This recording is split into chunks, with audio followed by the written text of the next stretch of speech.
안녕하세요. 오늘 전해드릴 소식은 문재인 풍산계 5년 못은 터졌다에 관한 소식입니다. 오늘 소식의 핵심은 무엇일까요?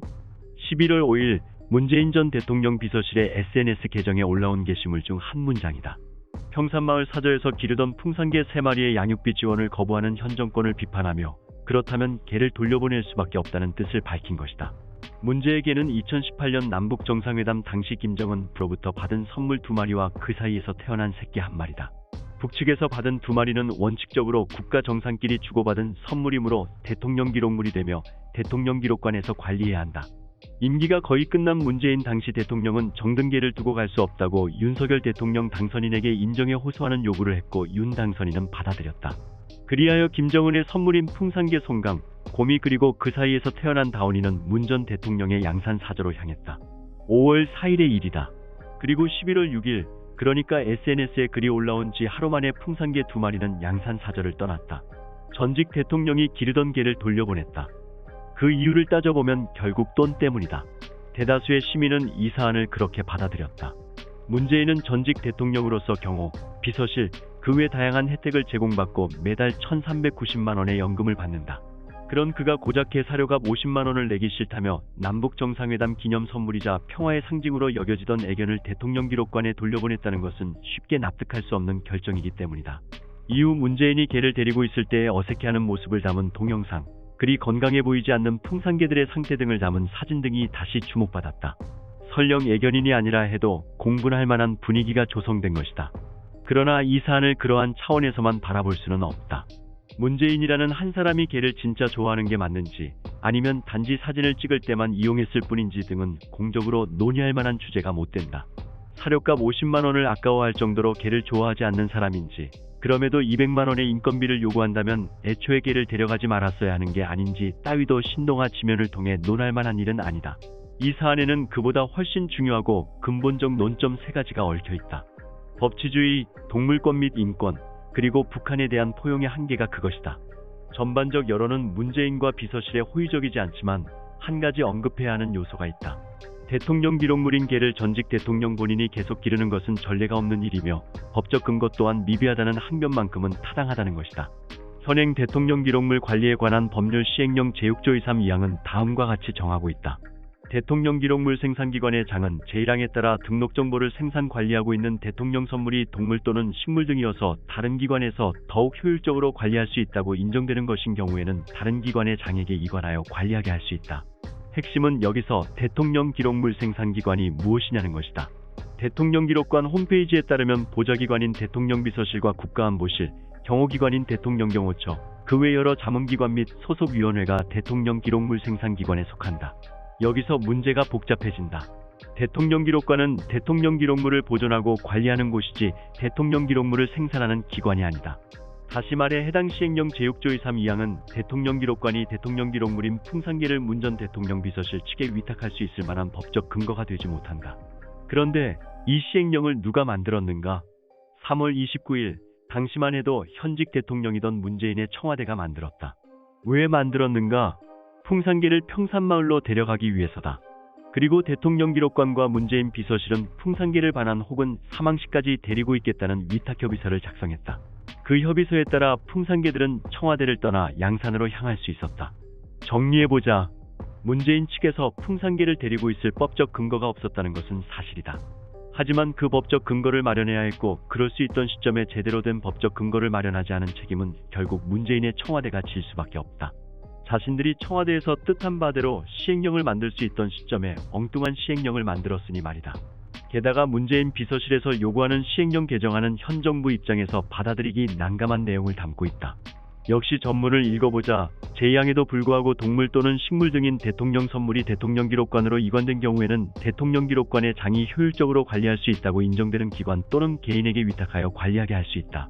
이 경우 대통령 기록관의 장은 수탁받은 기관 또는 개인에게 예산의 범위 내에서 필요한 물품 및 비용을 지원할 수 있다. 많이 거론되고 있는 물품 및 비용 지원. 도 그렇지만 눈에 띄는 구절이 하나 더 있다. 문재인 측에서 잘못 만든 현행 시행령 제6조 2.3 2항은 대통령 선물을 위탁관리할 수 있는 주체를 다른 기관의 장으로 정하고 있다. 반면 동법 시행령 개정안 사망은 기관 또는 개인으로 범위를 확 넓혔다. 필자로서는 이 대목이 더욱 의아하게 느껴진다. 문재인이라는 사람이 어느 날 나는 나의 비서실을 해산하고 완전한 일개 시민으로 돌아간다고 선언하지 않는 한 문재인과 문재인 비서실은 한 몸으로 붙어 있을 수밖에 없기 때문이다. 문제의 풍산개를 문재인이 반려동물로 키우고 싶은 목적이라면 문재인 비서실이라는 기관에서 맡아서 기르면 충분하다. 왜 굳이 개인을 넣었는가? 문재인 비서실 바깥에 있는 누군가가 그 개를 맡을 여지를 주는 것 아닌가? 여기서 잠시 대통령 선물로 받은 동물을 처리한 다른 사례를 살펴보자. 김대중 전 대통령 역시 북한으로부터 풍산개를 선물 받았다. 그의 임기 후 개들은 서울대 공원에 위탁됐고 사대를 넘어 잘 번식하고 있다. 대통령 기록물인 개를 다른 기관에 위탁할 수 있는 명백한 법적 근거는 당시에도 없었다. 하지만 우리의 상식으로 볼 때 대통령 기록관보다는 서울대 공원이 해당 풍산개에 더 유리한 환경인 것은 분명하다. 그래도 된다는 법과 시행령이 없이도 일 처리가 가능했던 것은 그래서였다. 법은 최소한의 도덕이라는 말을 떠올려 볼 필요가 있다.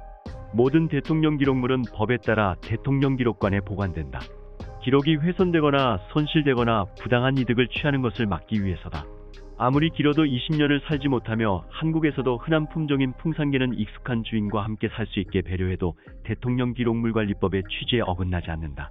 법이 없어서 개를 못 키우겠다. 데려가라는 문재인 측의 주장은 그런 면에서 잘못됐다. 이유가 뭐가 됐건 기르던 개를 내보내는 건 야박한 처사다. 법치주의는 그런 행동의 핑계로 대라고 있는 게 아니다. 문재인은 정계 입문 전부터 인권 변호사로 알려진 인물이었고 대통령 후보 시절에는 동물권에도 우호적인 목소리를 냈다. 청와대에 들어간 후에는 유기견 토리를 입양한 바 있다. 그러니 우리는 이 사안을 통해 특정인의 동물 애호를 넘어 동물권과 인권이라는 전반적 개념을 검토해 볼 필요가 있다. 윤석열 퇴진 운동을 벌이는 단체 촛불승리 전환 행동의 공동상임 대표인 우희종 서울대 수의학과 교수가 11월 7일 SNS에 올린 게시물을 살펴보자. 특별한 사유가 아닌 비용 문제라고 하니 솔직히 퇴임 당시 보여준 모습과 함께 황당하다며 그는 들여다보면 문제는 법적으로 동물을 물건 취급하는 것에 있다는 결론을 내렸다. 동물을 사고 팔거나 주고받는 물건이 아닌 인격체로 다룬다면 이런 일이 없을 것이라는 소리다. 과연 그럴까? 안타깝게도 잘못된 진단이다. 이 논란은 동물의 소유권과 사용 수익권이 일치하지 않기 때문에 촉발됐다. 문제의 풍산개는 대통령 선물로 국가의 소유권이 있다. 하지만 문재인이라는 사람이 대통령 퇴임 후에도 그 개를 반려동물 혹은 애완동물로 삼고자 했다. 문재인의 풍산개 애완 행위는 동물을 기르면서 발생하는 정서적 만족감이라는 이익을 얻는 것이다. 그는 5월부터 11월까지 국유재산을 사용 수익한 셈이다. 소유자와 사용 수익권자가 서로 다른 경우 대체로 사용 수익권자가 소유권자에게 대가를 지불한다. 남의 집에 새들어 사는 사람이 집주인에게 월세나 전세금을 주는 것과 마찬가지다. 그런데 이번 논란은 정반대로 진행됐다. 국유재산을 사용 수익하는 자가 해당 재산의 소유자인 국가를 상대로 비용을 지불하라고 요구하더니 그 요구가 받아들여지지 않자 사용 수익을 중단하겠다는 의사를 밝힌 후 재산을 반환했다. 동물권을 지키는 최선의 방법은 무엇일까? 동물을 물건으로 취급하지 말자, 생명으로 또 인간과 교감하는 정서적 존재로 바라보자 등은 모두 좋은 말이다. 하지만 현실적이지 않다. 결국은 소유권을 분명히 하는 것, 동물을 기르는 자가 직접 그 동물을 소유하며 모든 책임을 지도록 하는 것이 해법일 수밖에 없다. 조금 더 넓혀보자면 인권 역시 마찬가지다. 현존하는 법적 시스템을 존중하고 또 활용하는 방향으로 나아가야 인권의 보편성을 지킬 수 있다. 아주 근본적 차원으로 들어가 보자. 애초에 북한에서 풍산개를 선물로 주지 않았다면 이런 논란이 생길 수도 없었다. 2018년 북한이 우리에게 준 선물은 애물단지가 돼버렸다. 개처럼 주인과 정을 주고받는 동물이 아니라고 해도 마찬가지다. 중국은 팬더나 따오기 등 희귀동물을 국가 차원에서 선물로 제공하거나 대여해주곤 한다. 한국처럼 어느 정도 경제력이 있는 나라에서도 때로는 처치가 곤란하다. 경제력이 약한 제3세계 국가에서는 더 큰 골칫거리가 되곤 한다. 주는 쪽의 체면만 고려할 뿐 받는 쪽의 처지는 신경 쓰지 않는 퍽 자기중심적인 선물이 아닐 수 없다. 동물을 물건처럼 취급하지 말자. 애완동물 역시 가게에서 사지 말고 유기동물을 입양하자는 목소리가 울려 퍼지는 세상에서 국가 정상끼리 동물을 선물로 주고받는 것은 오늘날의 상식에 전혀 부합하지 않는다. 그런 보편적 감수성을 신경 쓰지 않을 수 있는 나라, 그저 우리에게는 이렇게 진귀한 동물이 있다고 자랑하고픈 권력자의 의지만이 중요한 나라에서나 제공할 법한 선물이다.